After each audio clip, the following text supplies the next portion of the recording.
अस्सलामुअलैकुम रहमतुल्लाहि व बरकातुहू। आपको बाबा लव्स कुकिंग में खुशामदीद है।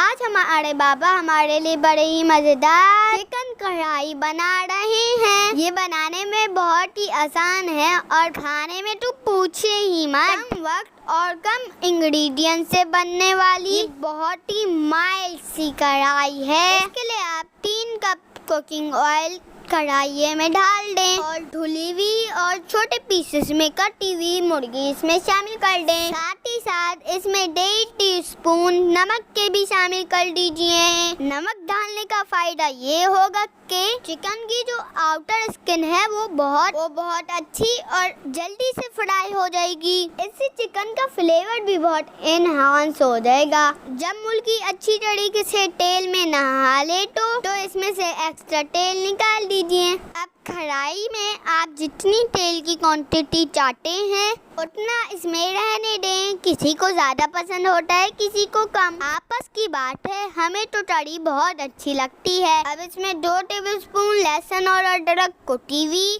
शामिल कर दीजिए और उस वक्त तक भूनिए जब तक लहसुन और अदरक का कच्चापन दूर ना हो जाए। कढ़ाई बनाने के लिए कढ़ाइया अगर लोहे का हो तो अच्छा रहेगा।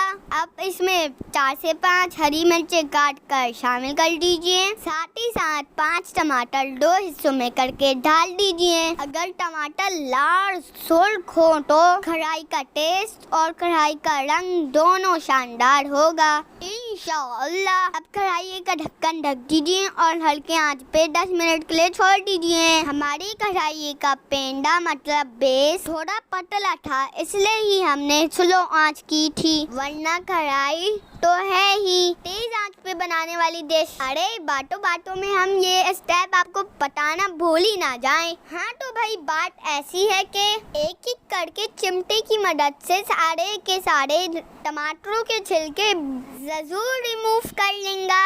यहाँ पे हमने एक्स्ट्रा पानी बिल्कुल भी नहीं डाला है। चिकन टमाटरों के पानी में ही पक रही है। अब आप आधा कप दही ले लीजिए और इसमें शामिल कर दे। थोड़ा सा मिक्स करने के बाद आई मसालों की बारी। अब लीजिए आधा टेबलस्पून सफेद जीरा, 1 टीस्पून के करीब कुटी काली मिर्च, आधा टीस्पून सफेद मिर्च पाउडर डालकर अच्छी तरीके से मिक्स कर लें। अब इसमें कटा हुआ हरा धनिया, 3 से 4 साबुत हरी मिर्चें और 1 टेबलस्पून के करीब जूलियन कट अदरक शामिल करें। अब तकरीबन आधे कप का पानी का छींटा मारें। पानी का छींटा पड़ते ही ग्रेवी का लुक चेंज हो जाता है और तरी भी अलग हो जाती है। आंच को तेज रखते हुए ही फकत 1 मिनट के लिए, हाँ जी सिर्फ 1 मिनट के लिए चिकन को और पकाएं और इसे गरम नान के साथ नोश फरमाइए। लीजिए आपकी मजेदार सी कढ़ाई तैयार है। अगर आपको वीडियो पसंद आई हो तो वीडियो को लाइक करें, चैनल को सब्सक्राइब करें और कमेंट बॉक्स में जरूर बताएं। जज़ाकल्लाह खैर।